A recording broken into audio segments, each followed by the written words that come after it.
joining us. And we go to Don Cannon now in the newsroom with our 5:30 report. Don, what's up first? Well, Scott, coming up at 5:30 today, Congressman Rick Santorum is setting his sights on a new job on Capitol Hill.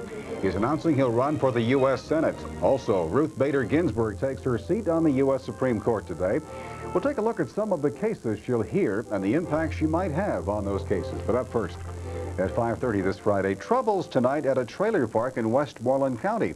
As Susan Brozick reports, the troubles stem from a landlord-tenant dispute over the rationing of water. The tenants say their landlord only turns on water to their trailers for 4 hours a day. Tenants at the Capri Trailer Park say the problem started last week when they noticed water to their trailers was being shut off and they didn't know why.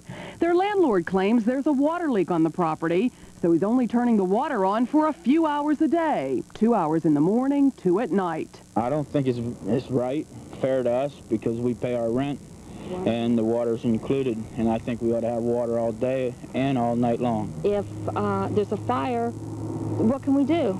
We've called the fire chief. He says there's nothing he can do. We've called the water company. They say they have nothing to do with it. He can do anything. I feel he's being very unfair to us. The landlord says the residents can get water when they need it from this hose at one end of the trailer park. And this is how we have to wash dishes, wash clothes, and as you can see, there's no water pressure. Well, what do you say to these people? The landlord would not talk to us on camera, but says until he's able to find the leak, which residents don't believe exists, he will continue to only turn on the water for 4 hours a day, and the hose will be out there for all the water they need. John Dudinsky also told us that nobody said there was going to be water 24 hours a day. He pointed out that he does not have a lease with any of the tenants. Not only are there water troubles here, residents just found out they have a month to move their trailers out of this trailer park or be evicted. A letter from the landlord's attorney says the landlord is terminating the park because he's in ill health and unable to maintain it. This woman just moved into one of the trailers. She says the water problems and the notice are too much at once. I don't have money for an attorney either. I work in a kitchen, make minimum wage. The residents say they may take their case to court. The landlord says he realizes there's a problem, but, quote, doesn't have a magic wand to fix it. In Westmoreland County, Susan Brozick, WTAE-4 News. Now, the water supplier, the Westmoreland and County Municipal Authority, say it's not aware of any water leak at the trailer park. Both sides in this dispute have hired attorneys. It's official now. U.S. Congressman Rick Santorum is running for the U.S. Senate. Santorum, a Republican from Mount Lebanon, made his announcement this morning at Renzi Park in McKeesport. He told well-wishers he invites all challengers, even Teresa Hines, who is rumored to be thinking about becoming a candidate. Anybody else wants to run, I welcome it. And as we said today, diversity is what's great about this country, and I'm looking forward to debating the issues, and I just hope we have a very thoughtful and well-run campaign talking about how we're going to solve the problems of the country and the state. Santorum plans several appearances across Pennsylvania today, announcing his candidacy statewide. Come on out! We're down here, Tom! Come on out!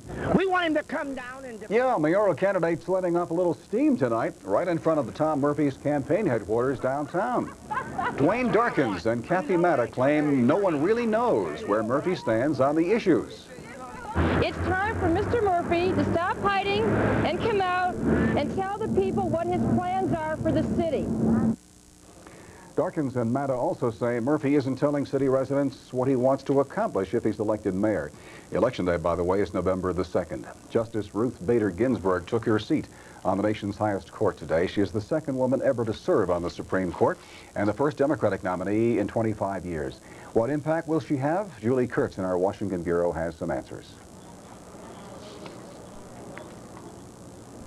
Justice Ginsburg, President Clinton's first Supreme Court nominee, is not expected to be a rubber stamp for a Democratic administration. In fact, the court's middle ground may be gaining one more member. But after taking the traditional walk down the court steps this morning, Ginsburg refused to offer any sign of how she might impact the high court.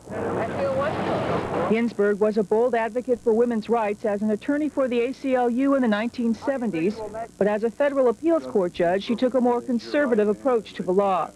Court watchers are waiting to see if she'll revert to the activism of her past. So she may well be the swing vote in many cases. I think she will move the court slightly toward the liberal side. But her initial impact is expected to be subtle. think it's going to be a leavening agent. What's said, how it's said, I think it's going to soften some of the rhetoric. The biggest tests for Ginsburg this term are 3 cases involving gender. In one case, an Alabama man claims he was deprived of a fair trial because men were excluded from the jury. Another case questions whether one must prove psychological injury to win a sexual harassment suit. In a third case before the High Court, the National Organization for Women is asking the court whether a law designed to fight organized crime can be used against anti-abortion demonstrators who try to shut down abortion clinics. In Washington, Julie Kurtz, WTAE 4 News. Justice Ginsburg replaces retired Justice Byron.